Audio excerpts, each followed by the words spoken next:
น้ำเรือครับทำเองใช้เอง เน้นรอยเชื่อม รอยเชื่อมสวยอะแต่ไม่รู้รัวป่ะเนี่ยไปแล้วครับรอยเชื่อมเน้นรอยเชื่อมสวยงาม สายเซ็ตรั่วไม่เชื่อมให้ไหม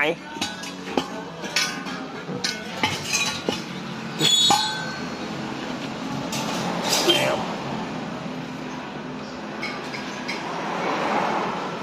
เป็นรอยเชื่อม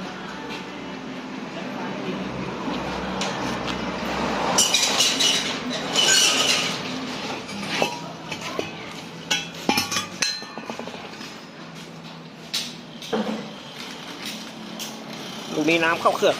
ลูกนี้น้ำกลับมาน้ำลูกนี้ไปเติมครับ